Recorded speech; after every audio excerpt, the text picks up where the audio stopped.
प्रसन्न हो। ब्रह्मदेव अब ब्रह्मा जी आए प्रसन्न हो के, हाँ हाँ बेटा वरदान मांगो। रावण बोला, हम काहू के मरहि न मारे,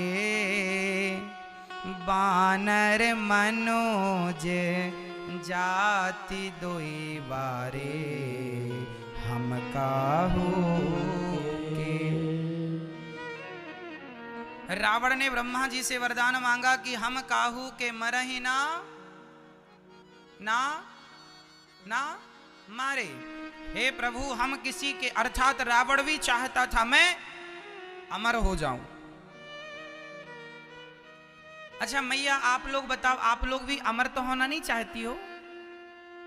यदि आप कहो तो फिर अमरता का भी कोई प्लान करें। बोले डॉक्टरों से भाई कोई ऐसी वैक्सीन लगाओ कि मरे ही ना आदमी।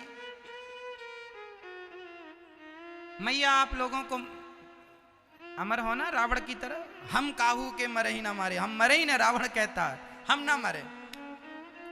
ब्रह्मा जी बोले भैया सो तो ये वरदान मैं दे नहीं सकता, क्योंकि अमर तो हम ही नहीं हैं। जब वरदान देने वाला ही अमर नहीं है तो वरदान लेने वाला अमर कैसे हो जाएगा?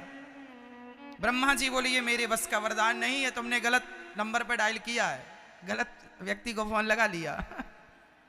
अब तुम्हें अमर होना था तो भगवान श्रीमन नारायण की आराधना करनी थी।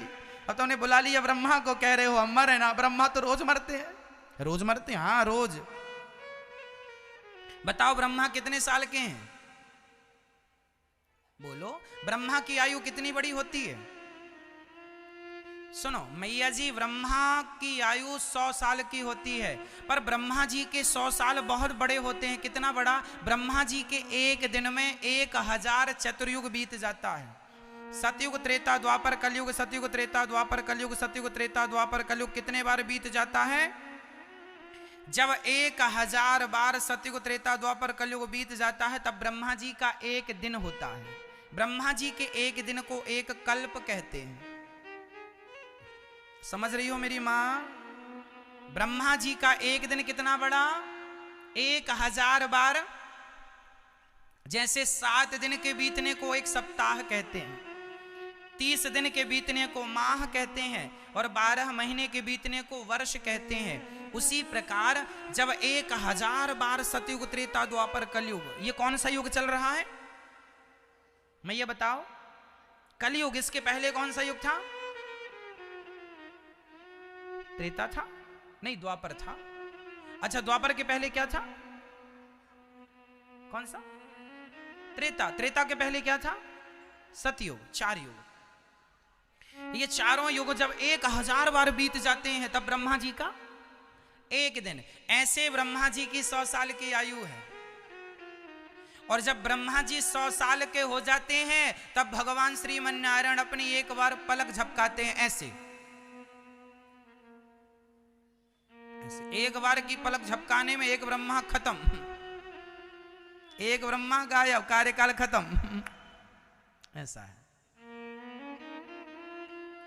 तो ब्रह्मा जी भगवान के हिसाब से तो एक दिन के ही हैं, सामान्य भाषा में तो एक ही दिन कहा जाएगा। चलो, तो ब्रह्मा जी कह रहे हैं भाई हमने तो आपको अमरता का वरदान दे नहीं सकते, क्योंकि हम तो खुद अमर नहीं हैं। ब्रह्मा भी 100 साल के हैं।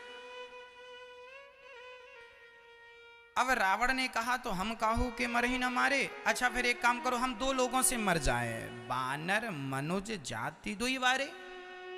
हम 2 लोगों से मर जाए। किस किस से मरना पसंद करेंगे?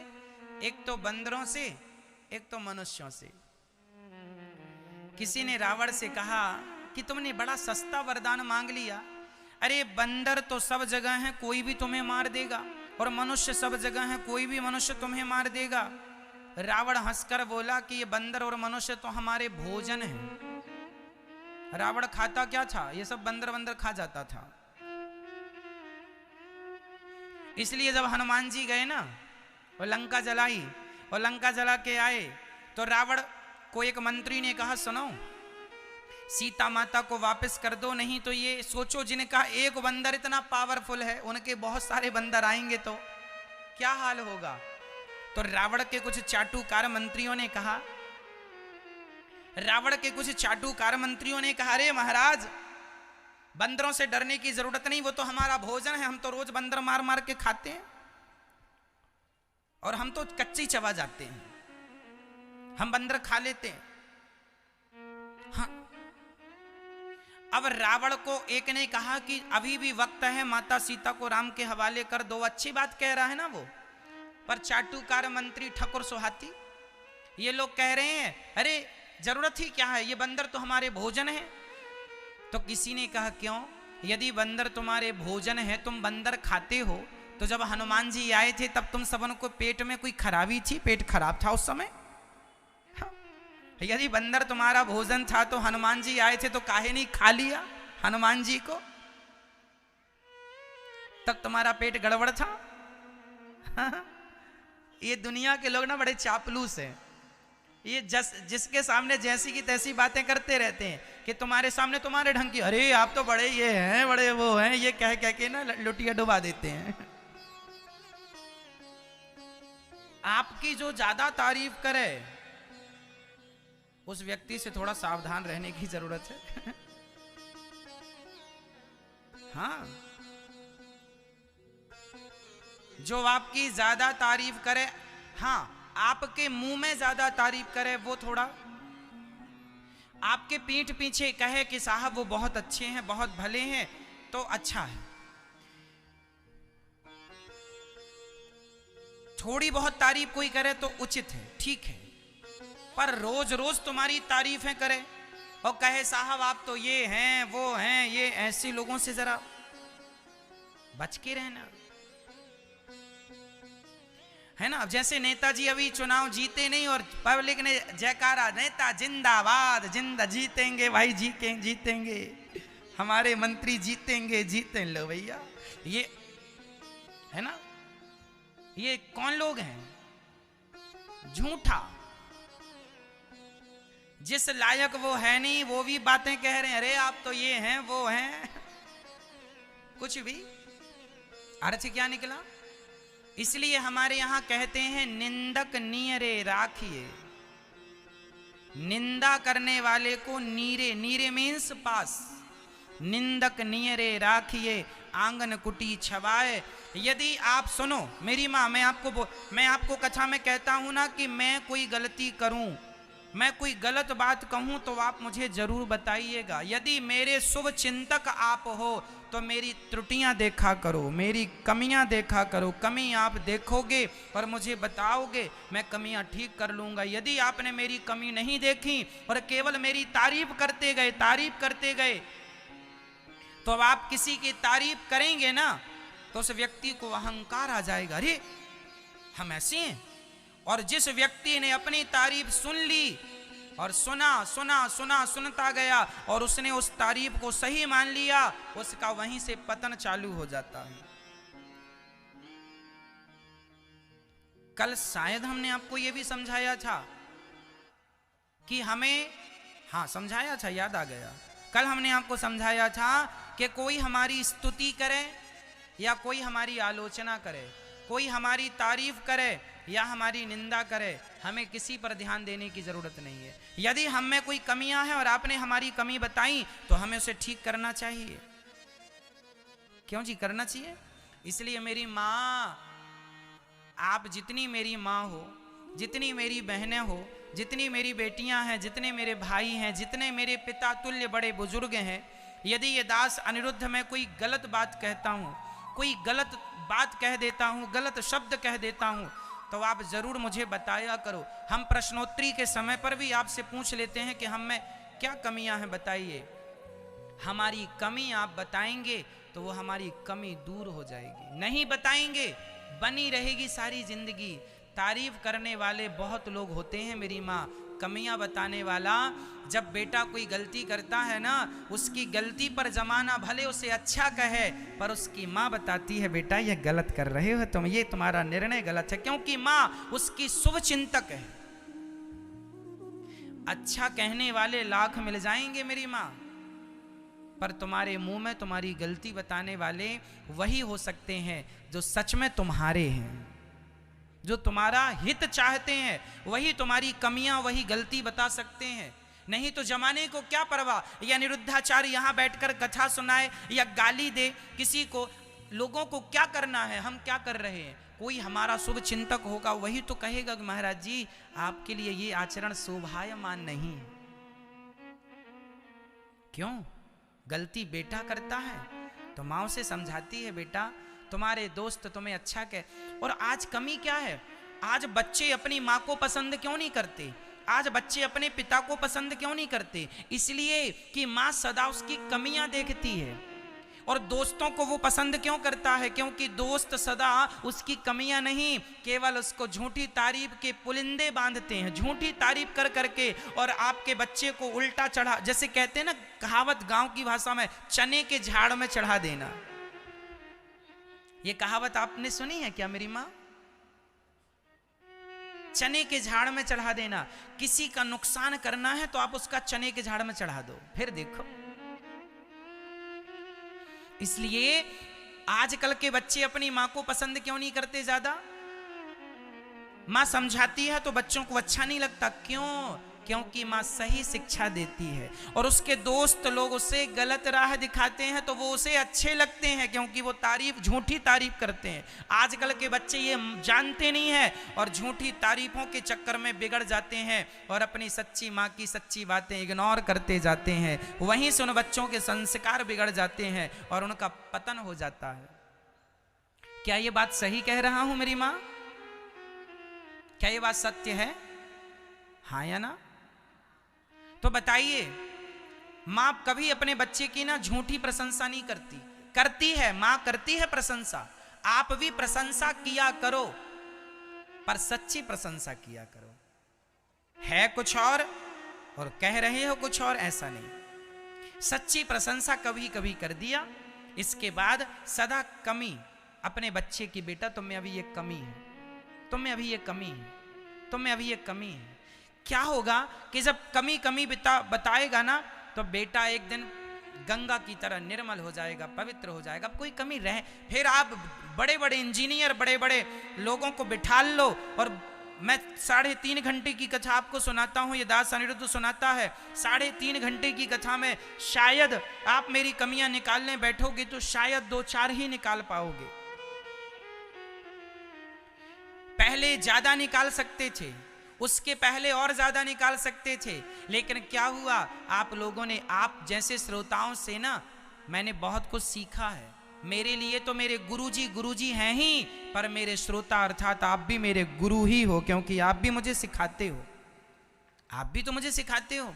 कई बार मेरे श्रोता मुझे बताते हैं, गुरुजी यहाँ पर यह शब्द ठीक नहीं था, मैं उसे तुरंत ठीक करता हूँ, सुधार लेता हूँ। मुझे अच्छा लगता है कि चलो कोई तो है जो मेरे बारे में अच्छा सोच रहा है। इसलिए हाथ जोड़ के कहता हूं, सदा आप मेरी कमी ही बताएंगे, मेरे में क्या कमी है वो आप सदा बताएंगे और मैं जीवन भर अपनी कमी सुनने को तैयार हूं। मुझे कभी गुस्सा नहीं आएगा जब आप मेरी कमियां बताएंगे, मुझे खुशी होगी कि इस भीड़ में ये व्यक्ति है जो मेरे बारे में अच्छा सोच रहा है ना। निंदक नियरे राखिए आंगन कुटी छवाए, बिन साबुन पानी बिन निर्मल करत स्वभाव। ये संतों की क्या बातें हैं, लोग समझ लें, चरितार्थ कर लें तो आपका जीवन अपने आप मंगलमय हो जाएगा। लेकिन लोग मानते नहीं है, अच्छी बातें इग्नोर कर लेते हैं लोग। आपको ना एक्चुअली झूठी प्रशंसा सुनने की आदत हो गई है, सच्चाई तुम्हें पचती नहीं है। पर मैं सच्चाई कहता हूं और सच्चाई सुनना चाहता हूं, ना मैं झूठ कहता हूं ना झूठ सुनता हूं। मैं कई बार कथा में वो बातें भी कहता हूं जो बातें बड़ी कड़वी होती हैं, पर कहता हूं क्योंकि मैं आपके मुंह देखी बातें नहीं कर सकता, मैं आपके हित में ही बातें करूंगा। मुझे पता है कि आपके हित में जो बातें होंगी वो अच्छी हैं। चलिए, रावण ने कहा हम किसी से ना मरें, 2 लोगों से मर जाएं, या बंदर से या मनुष्यों से। रावण ने कहा हम तो बंदर मनुष्य खा लेते हैं, ये हमें क्या मारेंगे। यहां ये सीखने लायक है कि जीवन में कभी किसी को छोटा नहीं समझना चाहिए। रावण ने राम जी को बड़ा छोटा माना। रे ये तो वनवासी पुरुष है, ये तो जंगली है, वनवासी छोरे हैं, ये हमें क्या मारेंगे, हम लंकापति रावण हैं। लेकिन वो दो छोरों ने, राम लक्ष्मण ने तुम्हारी सत्ता डिगा दी। इसलिए जीवन में कभी किसी को हल्के में नहीं लेना चाहिए। छोटा बच्चा जान के हमको ना समझाना रे। कभी किसी को हल्के में नहीं लेना चाहिए। जीवन में हर कथा आपको सिखा रही है। रावण ने राम जी को कैसे ले लिया? हल्के में ले लिया। हल्के जानते हैं, ये भी सब गांव की सामान्य भाषाएं हैं। हम इन भाषाओं का प्रयोग आपको करते रहते हैं, आपको बुरा तो नहीं लगता? हमारे यहाँ कहावत में, भाई हल्के में ले रहे हो? हाँ जी। एक बार हम कथा करने गए एक जगह पर, तो गांव के एक बूढ़े विद्वान आदमी ने देखकर, अरे बच्चा है छोटा सा, क्या कथा सुनाएगा? हमने कहा कह देना, छोटा बच्चा जान के हमको ना समझाना रे। फिर उन दादाजी को हम बुलाए कक्षा में, कहा सुनिए आप। जब सुने तो वो बड़े आह्लादित हो गए, अर्थात गदगद हो गए, प्रसन्न हो गए, और दोनों हाथ उठा उठा के हमें खूब आशीर्वाद दिया उन्होंने कि तुम हमारे दिल को तुमने जीत लिया। हमने कहा प्रभु, हम किसी के घरों में जगह कभी नहीं बनाते, हम किसी के घरों में कभी जगह नहीं बनाते। हम जगह बनाते हैं तो केवल लोगों के दिलों में जगह बनाते हैं। केवल आपके हृदय में जरा सी जगह हम बना लेते हैं। और जीवन में सदा लोगों के घरों में जगह ना बनाई जाए, लोगों के दिलों में जगह बनाई जाए। तो जीवन में कभी किसी को छोटा नहीं मानना है। रावण ने राम जी को छोटा माना, परिणाम बुरा हो। इसलिए सबका सम्मान हो, कोई बड़ा उम्र से नहीं होता। जो ज्ञानी है, चाहे छोटा सा बच्चा ही क्यों ना हो, जो अच्छी बातें करे, छोटा सा, माता देवहूति ने अपने बेटे से ज्ञान लिया कि नहीं? माता देवहूति के बेटे का नाम क्या था मैया? कौन बताएगा? आप बताएंगे? मैया आप बताओगी? माता देवहूति के बेटे का नाम क्या था मैया? आप बताओ, सिर्फ आप बताएंगी। हाँ, सत्संग करने से ये सब चीजें अच्छी हो जाती हैं कि सब चीजें ज्ञान हो जाता है। भागवत जी में ये कथा आती है, माता देवहूति के पुत्र का नाम क्या था? कपिल देव। इनके पति का नाम था करदम जी। करदम देवहूति संवाद हम सुनाते हैं ना कथा में। तो कपिल देव जी की मां का नाम क्या है? देवहूति। देवहूति के पुत्र का नाम क्या है? कपिल। तो कपिल देव जी उस समय केवल 7-8 साल के थे। तब माता देवहूति ने हाथ जोड़कर अपने बेटे से कहा कि मेरी इंद्रियां बड़ी परेशान कर रही हैं बेटा, क्योंकि कपिल देव जी साक्षात भगवान के अवतार थे। 24 अवतारों में एक अवतार कपिल देव जी का भी आता है, तो भगवान के अवतार थे। इसलिए माता देवहूति ने हाथ जोड़ करके कहा कि हमें आपसे ज्ञान चाहिए। यदि ज्ञानी आपका बेटा है तो आप अपने बेटे से भी सच्चा ज्ञान प्राप्त कर सकते हैं। ज्ञानी पति है तो पति से भी आप सच्चा ज्ञान प्राप्त कर सकते हैं। माता देवहूति ने किया। ये भागवत जी की कथा है। तो रावण ने वरदान मांगा, विभीषण ने कहा हमें भक्ति दो, और कुंभकर्ण कह रहा था हमें वरदान दो। वो कहने वाला था हम इंद्रासन अर्थात इंद्र बन जाएं हम। तभी सरस्वती जी मुंह में बैठ गई और मुंह से निकल आया इंद्रासन नहीं, निद्रासन। इंद्रासन नहीं, जोर से, निद्रासन। हमें निद्रा दे दो। इसलिए 6 महीने सोता है और 1 दिन के लिए जागता है, और 1 दिन में इतना खा लेता है कि सब खत्म हो जाए, इतना खाता है कुंभकर्ण। चलो, तो तीनों भैयों को वरदान मिला। विभीषण जी को मिला भक्ति, भगवान के चरणों का अनुराग मांगा है विभीषण ने। अब चलो और आगे चलते हैं। अब रावण ने बड़ा अत्याचार किया। जब सबके अत्याचार बढ़ गए तो सुनो, बाढ़े खल बहु चोर जुआरा, जेलम पट पर धन पर दारा।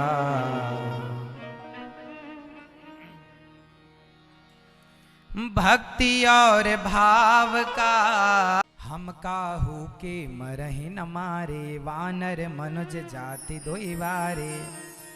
बाढ़े खल बहु चोर जुआरा, जेलम पट पर धन पर दारा। माँ नहीं मात पिता नहीं देवा, साधुन सन करवा वही सेवा। जिनके यह आचरण भवानी, ते जानहु निश्चर सब प्राणी। कितनी बढ़िया बातें लिखी हैं, है ना। मैया ध्यान से सुनो मेरी माँ। मैया,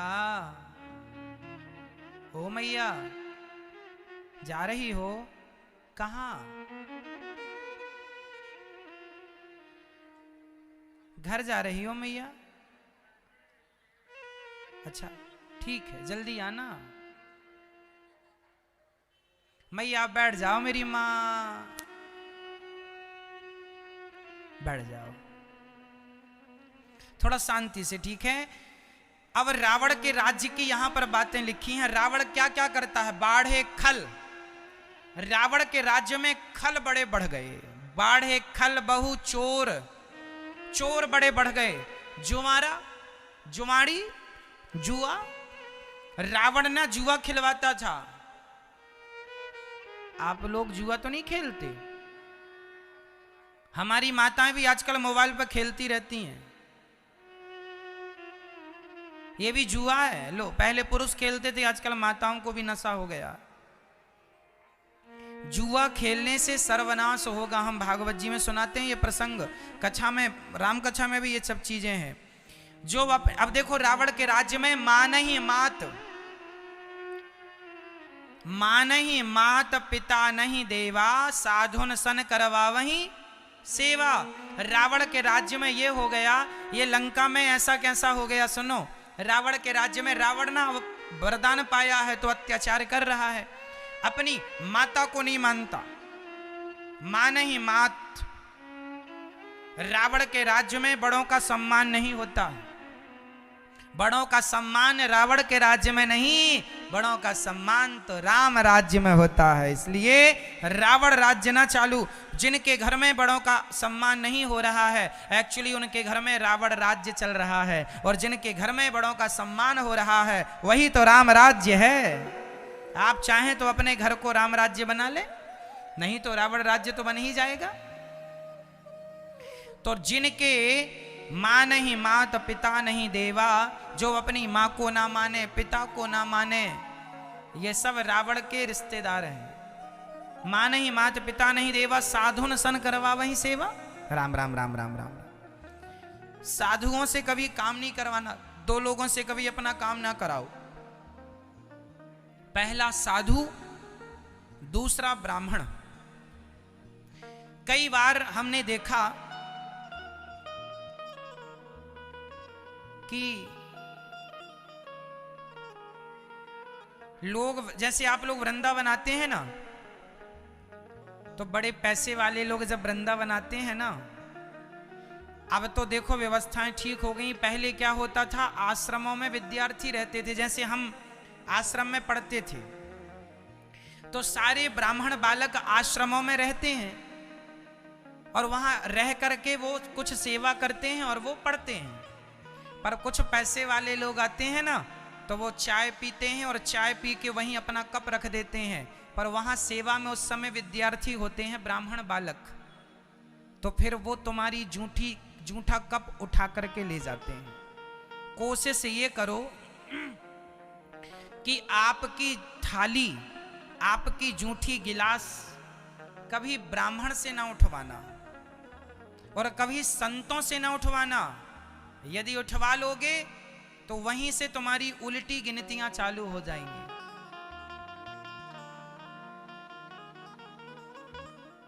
कभी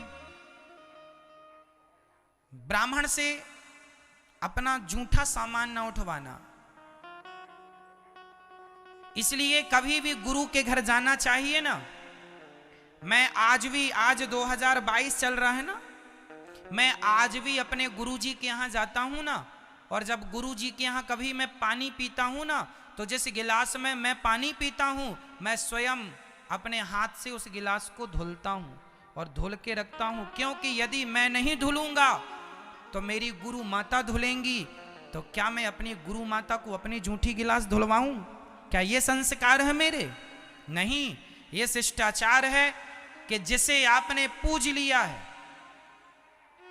जिसे आपने पूज लिया है, उसके सदा पूजा करते ही रहिएगा गुरु जी के। इसलिए गांव गांव में भी ये देखा जाता है कि ब्राह्मण के घर में, हमारे गांव में भी, हमारे घर में भी जब ठाकुर लोग आते थे ना, हमारे गांव में सभी लोग रहते हैं, ठाकुर, वैश्य, क्षत्रिय, वैश्य, शूद्र, सभी जब हमारे घर में आते तो पानी हम दिया, इंसानियत के नाते हमारे घर पे कोई भी आए हमें उसे पानी देना चाहिए। तो हमारे घर में जब ब्राह्मण, हमारे घर में चूंकि जन्म ब्राह्मण के घर में हुआ, ब्राह्मण शरीर है ये, तो जब आते तो हम सबको पानी देते, चाय देते। तो हमारे गांव के जो ठाकुर लोग होते हैं ना, वैश्य, शूद्र, सभी लोग, वो जब पानी पीते थे तो पानी पी के वो गिलास जरूर धुलते थे। और मैं भी अपने गुरुजी के घर जाता हूं तो मैं भी धुलता हूं। मैं भले ब्राह्मण हूं, पर चूंकि वो मेरे गुरु हैं, यदि या फिर मैं नहीं धुलूंगा तो फिर गुरु माता, क्योंकि उनके घर में तो काम वाले नौकर लगे नहीं है। भाई सबके घर में काम वाली बाइयां थोड़ी होती हैं, काम वाले लोग थोड़ी होते हैं। या तो गुरुजी धुलेंगे या तो गुरु माता धुलेंगी। तो क्या आप अपनी जूठी गिलास गुरुजी से धुलवाना चाहते हैं? इसलिए ये सम्मान है, ये शिष्टाचार है कि ब्राह्मण को भी ब्राह्मण से काम नहीं कराना चाहिए ज्यादा। खाने की गिलास, खाने का भोजन की थाली इत्यादि सब खुद धुलना चाहिए। पत्नी आपकी है, आपकी पत्नी धुले। ब्राह्मण के घर जाओ तो अपनी गिलास खंगरा के में पानी डाल के जरा सा उल्टा करके रख दो। ये शिष्टाचार है, ये शिष्टाचार, ये कोई जातिगत बात नहीं है कि जाति की ना जी, ये व्यवस्थाएं हैं, ये सम्मान, ये रिस्पेक्ट है बड़ों की। मैं भी करता हूं, आपको भी करना चाहिए। अब सुनो, हमारे पास कोई आता है, चाय पीता है, कॉफी पीता है, पानी पीता है, तो मैं भी ये बात जानता हूं कि जब आप आते हैं, कॉफी पीते हैं, चले जाते हैं, तो आपका जूठा कप, कई बार मैं स्वयं जूठे कपों को धुला हूं, मैं स्वयं ने धुला, क्योंकि लोगों को जानकारी होती नहीं है। आपको ही जानकारी नहीं थी। आप मेरे घर में आएंगे तो मेरा फर्ज होगा कि मैं आपको चाय कॉफी पिलाऊं, क्योंकि गृहस्थी का तो धर्म है भैया, घर में कोई आए पानी तो पिलाना है, तो मैं तो आपको पानी पिलाऊंगा। तो फिर आपकी जूठी थाली, जूठी गिलास आप तो धुलेंगे नहीं। यदि आपने नहीं धुली तो वो मुझे धुलनी पड़ेगी। तो मैंने धुला, मुझे कोई आपत्ति नहीं है, मुझे कोई प्रॉब्लम है, इसलिए मैं नहीं बोल रहा हूं। एक सिद्धांत है कि ऐसा नहीं। आप लोग यदि ये गलती करते हो तो इसे सुधार कर लीजिए, ये संदर्भ है। नहीं तो मैं तो धुलता हूं, मुझे कोई दिक्कत नहीं है। आप तो मेरे अतिथि हैं, भगवान हैं, मेरा तो फर्ज है कि आपकी सेवा करना, मुझे तो पुण्य मिलेगा। पर यह शिष्टाचार में ये बात ठीक नहीं है। अब आगे आपको समझना है, वो आप समझिएगा। बस ब्राह्मणों से और संतों से कोई काम ना कराइएगा। हम सदा इनकी सेवा करें। ब्राह्मण पूज्य होता है, साधु पूज्य होता है, साधु की सेवा की जाए, खिलाओ पिलाओ, दान दक्षिणा दो, पांव धो, ब्राह्मण के चरण धोने से पुण्य मिलता है। भगवान श्री कृष्ण सुदामा जी के पांव धोए कि नहीं? हाँ या ना? हाँ या ना? आज ना लोग बड़े पढ़े लिखे होने के कारण ये सब चीजें, संस्कार भूल गए हैं। आप कुछ भी कितना भी भूल जाओ, पर सत्य तो अपनी जगह सत्य ही रहेगा। इसलिए इन बातों का ध्यान रखना। देखो ये बात चौपाई में लिखी है, गोस्वामी तुलसीदास जी लिख रहे हैं कि माँ नहीं मात पिता नहीं देवा, साधु न सन करवावहीं। साधुओं से सेवा, अब कोई साधु से अपने पांव दबाने लग जाए तो ये तो बड़ा अपराध हो जाएगा। अब कोई ब्राह्मण बालक से कहे कि मेरे पांव में तेल लगा दो, ये बड़ा अपराध हो जाएगा। ब्राह्मण की सेवा क्षत्रिय करता है, ब्राह्मण की सेवा वैश्य करता है, ब्राह्मण की सेवा शूद्र, सभी को सेवा करनी चाहिए, है ना। पर ब्राह्मण योग्य हो तो, यदि ब्राह्मण गुरु के स्थान पर बैठा है, योग्य है, तो ये नहीं कि ब्राह्मण अब शराबी है, उस शराबी ब्राह्मण की आप सम्मान करें ठीक है, पर आपको जरूरत नहीं है कि आप उसके पांव धोएं, क्योंकि वो पांव धुलाने के लायक रहा नहीं। यदि आप ब्राह्मण की इज्जत करते हैं तो ब्राह्मण का भी धर्म ये है कि वो अपनी गरिमा को बचा करके रखे। इज्जत जमाना करता है तो आप भी इज्जतदार बन के चलो। अब तुम मांस खाओगे, शराब पियोगे तो कौन तुम्हारी इज्जत करेगा, भले तुम ब्राह्मण ही क्यों ना हो। इसलिए ब्राह्मण को भी अपना ब्राह्मणत्व तो बचा के रखना चाहिए। क्यों जी, सही है या नहीं? यदि आप हमारी इज्जत करते हैं तो हमें भी अपने सम्मान का, अपनी इज्जत का ख्याल रखना चाहिए। कैसी बातें करनी है, कैसी बातें नहीं करनी, इसका ज्ञान हमें हो। क्या खाना है, क्या नहीं खाना, इसका ज्ञान हमें हो। यदि हमें इसका भी ज्ञान नहीं है कि क्या खाना है, क्या नहीं खाना, तो जमाना, जब आप अपनी इज्जत अपनी खुद ना कर पाए तो जमाना आपकी इज्जत क्या करेगा। इज्जत ऐसी नहीं होती कि जमाना से कहा जाए कि तुम हमारी इज्जत करो। इज्जतदार बनना पड़ता है। इज्जत के लिए काबिलियत चाहिए, योग्यता चाहिए।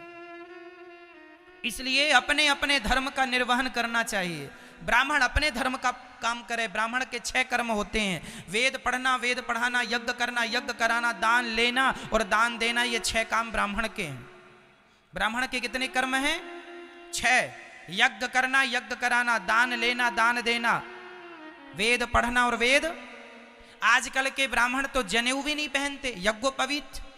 अब तुम्हें यज्ञोपवीत का भी ज्ञान नहीं है, तुम तिलक भी नहीं लगाते हो, तुम्हें अपने धर्म का कोई ज्ञान नहीं है, तो फिर ये उम्मीद ना करना कि समाज आपका सम्मान करे।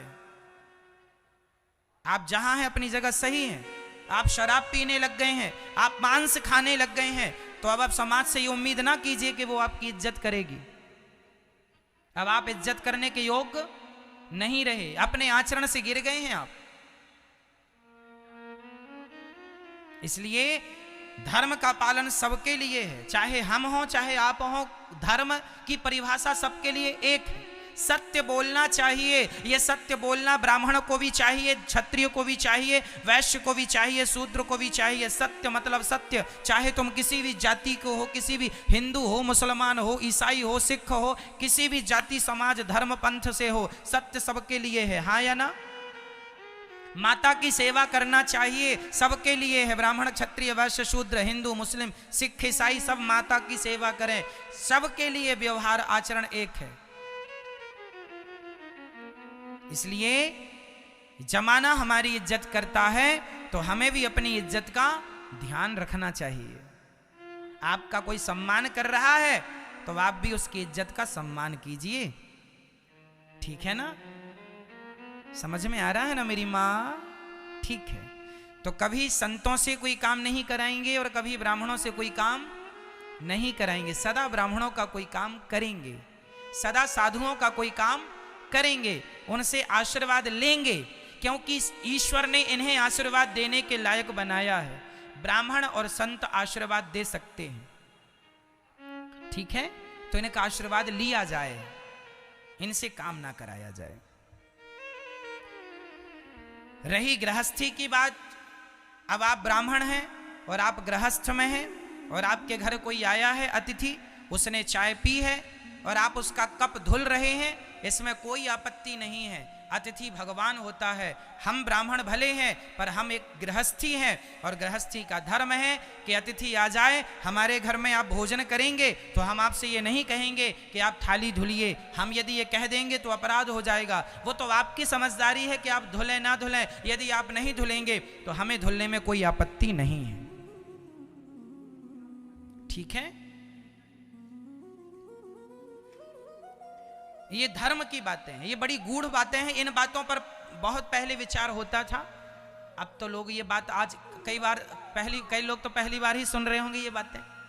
कैसा भी होता है? हाँ जी, ऐसा भी होता है। धर्म बड़ा गूढ़ है, सबके बस का नहीं है, पर आप लोग समझ रहे हैं, ये अच्छी बात है।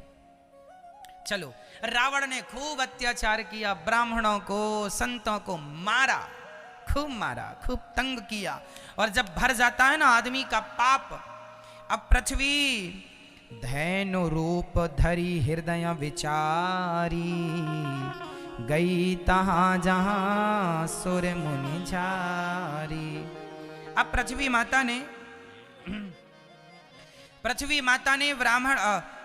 माता ने रूप बनाया गौ माता का, और संतों के ब्राह्मणों के पास गई गौ माता। हे आज देखो ना, गौ माता किसके पास गई? संत और ब्राह्मण के पास।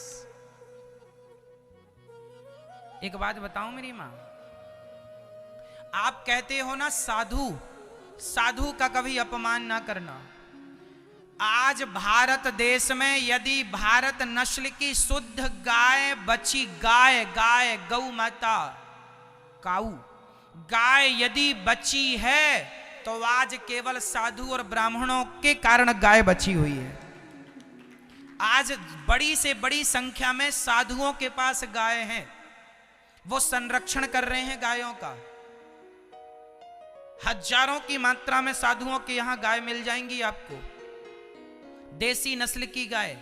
कल भारत को जरूरत पड़ेगी कि भाई अब कहां गई हमारी गाय, तो संत तुम्हें गाय देंगे। गाय की रक्षा कौन करता है? साधु ब्राह्मण। करते तो आप लोग भी हैं, आप भी गाय की सेवा करते हैं, लेकिन आज आप लोगों के घरों में गाय नहीं है, पर साधु लोग भीख मांग के छोटी मोटी गौशाला बना के गाय की सेवा करते रहते हैं आज भी। भले आप कुछ भी कहें कि साहब ये तो गाय के नाम पर ठग रहे हैं, गाय के नाम पर लूट रहे हैं, आप कुछ भी कहो, लेकिन गाय बची साधुओं के घर ही है, ये भी सत्य है। हजारों की संख्या में गाय बची है, देसी नस्ल की गाय। इसलिए गाय किसके पास गई? संतों के पास, ब्राह्मणों के पास। धैनु रूप धरी हृदय विचारी, गई तहां जहां सुर मुनि झारी। जहां देवतुल्य ब्राह्मण और मुनि संत लोग थे, वहां गई, और सब बैठ के विचार कर रहे हैं कि क्या करें। गाय ब्राह्मण संत और पृथ्वी सब गई, और भगवान से कहा, प्रभु कंस रावण के अत्याचार से हम दुखी हो गई, हमारी रक्षा करो। जब पाप बढ़ता है ना, तो सबसे पहला पाप किस पर बढ़ता है? गाय पर। आज भी तो गाय पर पाप बढ़ा, इसलिए तो गाय की हत्या करके लोग गौमांस खा रहे हैं। जब पाप बढ़ता है ना, तो गाय पर बढ़ता है। पाप बढ़ता है तो साधुओं पर बढ़ता है। साधु संतों को देख करके आज ये मुंबई पर बैठे जितने हीरो लोग हैं, अधिकाधिक, सब नहीं, अधिकाधिक ये लोग ना भारत के संतों को बदनाम करने के लिए कितनी पिक्चरें ना बना डाली इन लोगों ने, करोड़ों खर्च करके पिक्चर ना बना दी इन लोगों ने। क्यों जी? हाँ या ना? संतों को बदनाम करने के लिए कितनी पिक्चरें बना दी। ये कौन लोग हैं? ये वही तो कलयुगी लोग हैं। कलयुग में 4 लोग ज्यादा परेशान हैं, गाय, ब्राह्मण, संत और भक्त। ये 4 लोग ज्यादा परेशान हैं। गाय परेशान है, कुत्ता पाल रहे हैं, गाय की कोई सेवा नहीं है, कुत्तों की सेवा है, बिस्किट चबा रहे हैं। ये घोर कलयुग चल रहा है। मैडम कुत्ते से मुंह चटवाती है, घोर कलयुग है ये। जहां गाय की सेवा ना करके कुत्तों की सेवा होगी, वहीं से कलयुग स्टार्ट होगा। कलयुग में 4 लोग ज्यादा दुखी हैं। पहला गाय, इसलिए गाय की सेवा करना चाहिए। दूसरा ब्राह्मण, ब्राह्मण परेशान है। पहले लोग सत्यनारायण भगवान की कथा सुन लेते थे, आजकल वो भी नहीं सुनते। ब्राह्मण का परिवार चलता था। आप लोग सत्यनारायण भगवान की कथा सुनते थे, पंडित जी को बुलाते थे, पंडित जी को कुछ दान दक्षिणा देते थे, उनसे उनके बच्चों का भरण पोषण होता था। आजकल पंडित जी, सत्यनारायण भगवान की कथा भी आप लोगों ने बंद कर दी है, तो पंडित जी बेचारे बेरोजगार हैं, कोई काम नहीं है। पहले यज्ञ होते थे तो यज्ञ में उनको मिल जाता था कुछ दान पुण्य। आजकल तो लोग ब्राह्मणों के पीछे पड़े हैं, अरे आप लोग तो लूट रहे हैं। अरे साहब, तुम्हारे सत्यनारायण भगवान की कथा करा के छोटा सा घर में यज्ञ करा दिया और तुमने 11,000 रुपए या 500 रुपए दे दिया, तो इसमें क्या पंडित जी ने आपको लूट लिया? मैं भी सत्यनारायण भगवान की कथा कराने जाता था, बचपन में छोटा था ना, गांव में जाता था, मुझे सत्यनारायण भगवान की कथा कराने का लोग 5 रुपए दिया करते थे, 11 रुपए दिया करते थे, और मैं बड़ा खुश होता था। चलो कुछ मिले ना मिले, पंजीरी मिल जाती थी, जो भगवान को चढ़ानी होती थी मैं थोड़ा ज्यादा चढ़ाता था, खाना मेरी को है तो पंजीरी मिल जाती थी। तो यदि पंडित जी तुम्हारे घर की पंजीरी खा रहे हैं और तुम्हारे घर की थोड़ी सी दक्षिणा ले रहे हैं, तो दान करने से दानम दुर्गति नाशनम। जब आप किसी ब्राह्मण को घर में बुलाते हैं और आप ब्राह्मण से कोई सत्यनारायण भगवान की कथा सुनते हैं, तो क्या होता है, इसी बहाने आपके घर में एक छोटा सा हवन हो जाता है, घर की शुद्धि हो जाती है, वेद मंत्रों का उच्चारण हो जाता है, और ब्राह्मण का सेवा करने का भले तुम 50 रुपए देते हो, कुछ दान पुण्य करने का पुण्य मिल जाता है, और तुम्हारे घर में थोड़ी देर के लिए भगवान की भक्ति, एक पॉजिटिव एनर्जी छा जाती है पूरे घर में। तो यदि सत्यनारायण भगवान की कथा हम कराएं और हमारे घर में ये पॉजिटिविटी बनी रहे और पंडित जी के भी बच्चे पलते रहें, तो क्या बुराई है भाई? क्या पंडित जी इंसान नहीं है? आज ब्राह्मणों पर इतना लोग आघात करते हैं, अरे ये तो ब्राह्मण है, ठग रहे हैं। अरे भाई, उनके भी बच्चे हैं, उनका भी परिवार है। आप बड़े लोग हैं, किसानी कर रहे हैं, बिजनेस कर रहे हैं, व्यापार कर रहे हैं। ब्राह्मण तो ना बिजनेस कर पा रहा है ना व्यापार कर रहा, वो तो बेचारा सत्यनारायण भगवान की कथा ही ढूंढता है, कहाँ मिल जाए भगवान की कथा मैं सुना दूं, कहाँ मुझे कुछ पैसे मिल जाएं तो इससे बच्चों का पेट भर जाएगा। और आप लोगों ने वो भी कराना छोड़ दिया है। सबसे सबका चल रहा है, सबसे सब जुड़े हुए हैं ना भैया, समाज सबसे जुड़ी रहती है, एक दूसरे से ना सब जुड़े हैं। हम आपसे जुड़े हैं, आप हमसे जुड़े हैं, हम सब एक दूसरे से जुड़ते हैं तो काम बनता है। अभी कोरोना काल में आप लोगों ने एक न्यूज सुनी होगी, कोरोना काल में जब ज्यादा से ज्यादा प्रदूषण शांत हुआ, क्योंकि लॉकडाउन था, सब गाड़ी वाड़ी बंद थी, फ्लाइट इत्यादि, तो प्रदूषण कम हुआ, ओजोन परत के छेद भर गए और ठीक हुआ। एक बात सुनी होगी लोगों से कि आप लोग अपने घर में हवन कीजिए। हर घर में यदि देसी घी जलाया जाने लगा, हवन क्यों होता है, यज्ञ क्यों? हमारे ऋषि मुनि ब्राह्मण लोग कोई पागल नहीं थे जो यज्ञ करते थे। आज वैज्ञानिक कहते हैं कि गाय का 1 तोला घी जलता है, 1 तोला मतलब 10 ग्राम घी जलता है तो 1 टन ऑक्सीजन बनती है। कितनी ऑक्सीजन? ये मैं नहीं कहता, साइंस कह रही है, रिसर्च कह रही है बड़े बड़े वैज्ञानिकों की। तो जो हवन होता है तुम्हारे घर में देसी घी का, उससे ऑक्सीजन बनती है। अब तुम कहते हो कि पंडित जी तो बेवकूफ बनाते हैं। साहब, तुम भले ये बात मानो कि बेवकूफ बनाते हैं, परंतु साइंस भी आज ये मान गई है कि यदि हर घर में हवन होगा, हर घर में यदि हवन होगा, कपूर क्यों जलाया जाता है? अभी चिकनगुनिया हुआ था, तो चिकनगुनिया में क्या सूंघने को कहा डॉक्टरों ने? कपूर सूंघने को कहा था, हाँ या ना? चिकनगुनिया वो बीमारी क्या थी भाई, क्या थी मुझे याद नहीं आ रहा है, dengue, swine flu, sorry swine flu, swine flu नाम की एक बीमारी हुई थी। उसमें ना डॉक्टरों ने कहा था आप कपूर सूंघिए, हाँ या ना? क्या मैं इस बात पे गलत हूं?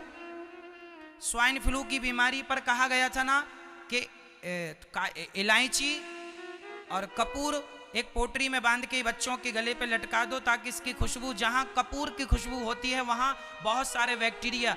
दुनिया को आज पता चला कि कपूर में बैक्टीरियाओं को मारने की ताकत है। हमारे ऋषि मुनि ने हजारों साल पहले से कपूर का प्रयोग करते चले आ रहे हैं। उन्हें पता था कि ये सबसे बड़ा एंटीबायोटिक है, अर्थात सबसे ज्यादा बैक्टीरियाओं को नष्ट करने की ताकत कपूर के अंदर है। इसलिए कपूर जलाने से वातावरण भी शुद्ध होता है, हाँ या ना? तो ये जो हमारे हवन की विधा रही है ये पूरी साइंटिफिक रही है, पूरी। इसलिए अपने वेद पुराणों को मिथ्या ना समझें और इनमें श्रद्धा बनाए रखने से ही काम है। और ब्राह्मणों का भी धर्म है कि आप अपनी मर्यादा का पालन जरूर करें। आप नित्य संध्या वंदन करें, आप नित्य भगवान की उपासना करें। और सुदामा गरीब थे, ब्राह्मण गरीब होता है। ब्राह्मण को धन केवल भिक्षा, ब्राह्मण को भिक्षा मांगने में लाज शर्म नहीं होनी चाहिए। ब्राह्मण का शरीर तो भगवान की भक्ति के लिए मिलता है, भगवान की उपासना के लिए। इसके लिए यदि भीख भी मांग के पेट भरना पड़े तो कोई दिक्कत नहीं है, ब्राह्मण संतोषी होता है, कोई दिक्कत नहीं है। पर फिर भी यदि आप जीवन में भगवान की कथाएं सुनते हैं तो आपका भी उत्थान होता है, भगवत कृपा प्राप्त होती है। इसलिए बड़े बड़े राजा महाराजा यज्ञ कराते थे, भगवान राम जी ने भी यज्ञ कराया।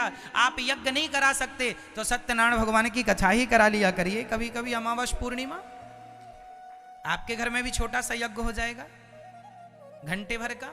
2-4 कन्याओं को बुला के कन्या भोज करा दिया करिए। कोई भूखा प्यासा बाहर मिल जाए उसे खिला पिला, यही तो पुण्य है। और क्या पुण्य होता है भाई साहब, क्या पुण्य होता है? यही तो पुण्य है। ब्राह्मण आए, हम लोग पहले जाते थे तो सत्यनारायण भगवान की कथा सुनाने, तो हम लोग खुद अपना बना के खाते थे। जिस यजमान के घर जाते थे उसे सत्यनारायण भगवान की कथा सुनाते थे, फिर वो हम लोगों के लिए आटा दाल चावल सब रखते थे, तो हम लोग उनके घर पे ही बना के खाते थे। कोशिश कीजिए कि ब्राह्मण आपके घर पे ही खाए, लेकिन ब्राह्मण को आप कच्चा राशन दे दो और चूल्हा दे दो, महाराज जी आप अपने लिए बनाइए।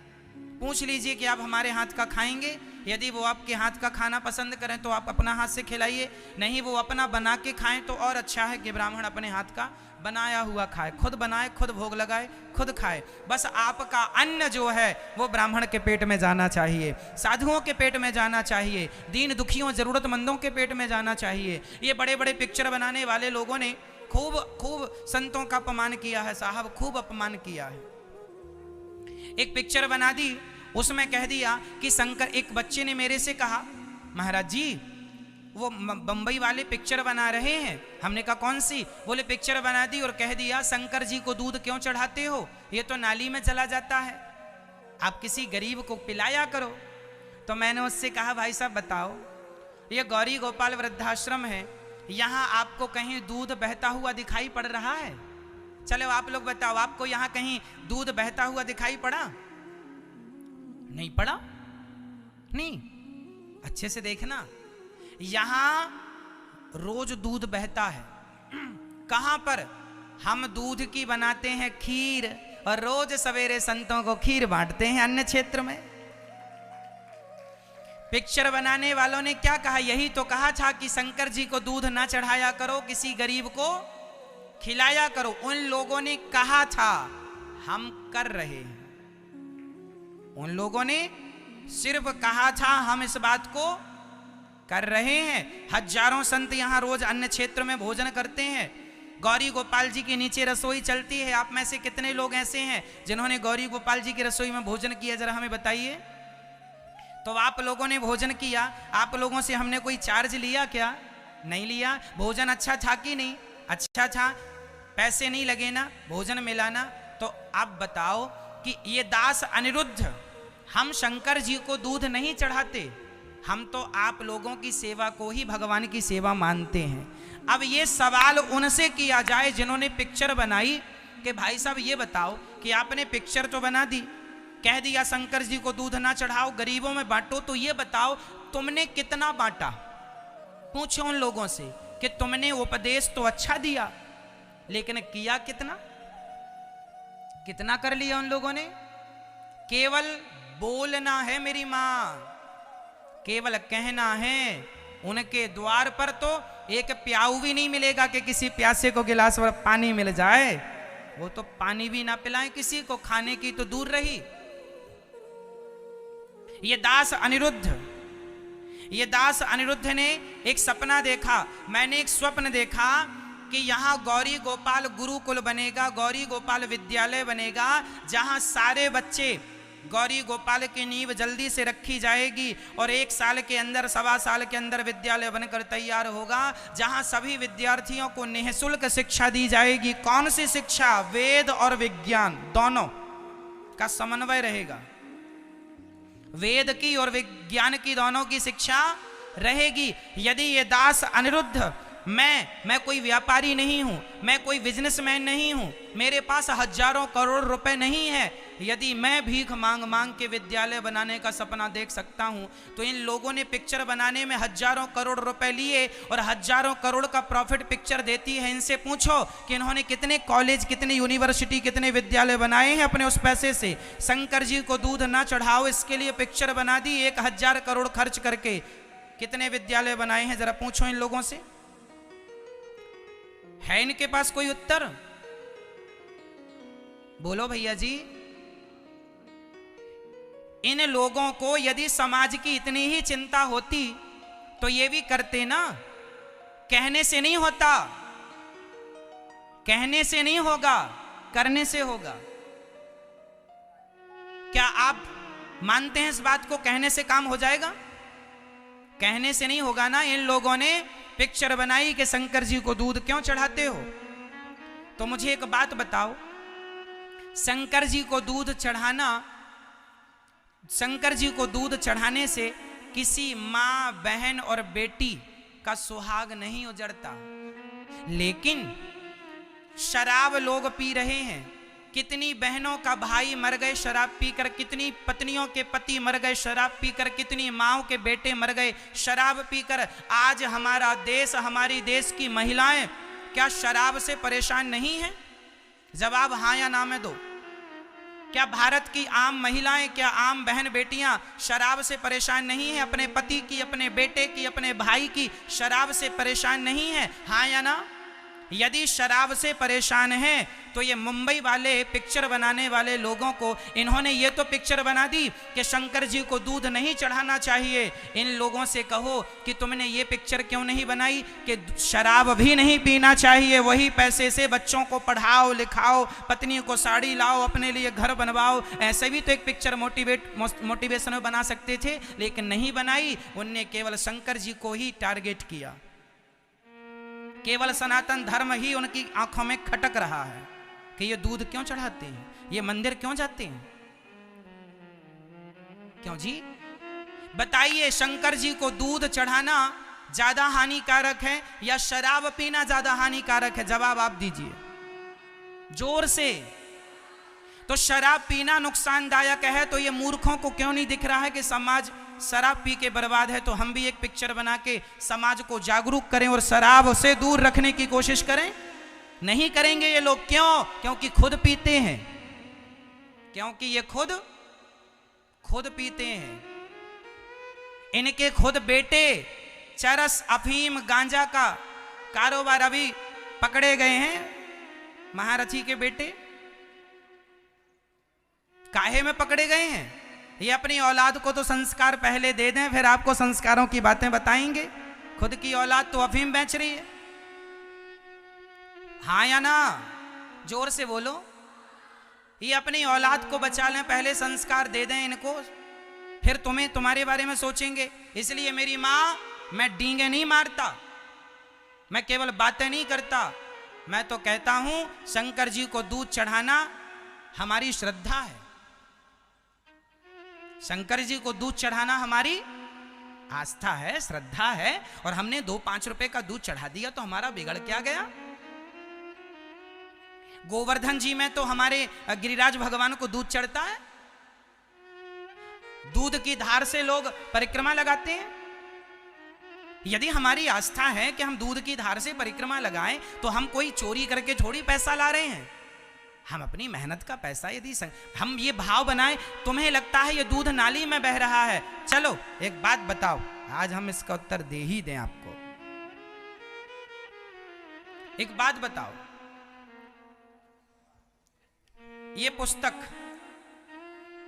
पुस्तक में ये चौपाई लिखी है, माना कि ये चौपाई लिखी है।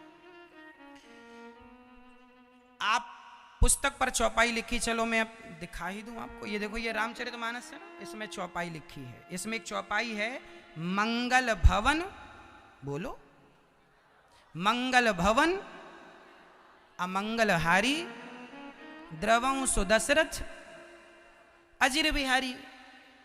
हाँ, एक बार और रिवीजन करो, मंगल भवन अमंगलहारी द्रवं सुदशरथ अजिर बिहारी। अब बताओ, आप में से कितनों को याद हो गई ये चौपाई? बोल के बता दो मुझे, बोलो बोलो। मंगल भवन अमंगलहारी। अब ये चौपाई आपने सबसे पहले कहां पढ़ी थी? सोच, सुनना, तर्क के साथ उत्तर दे रहा हूं।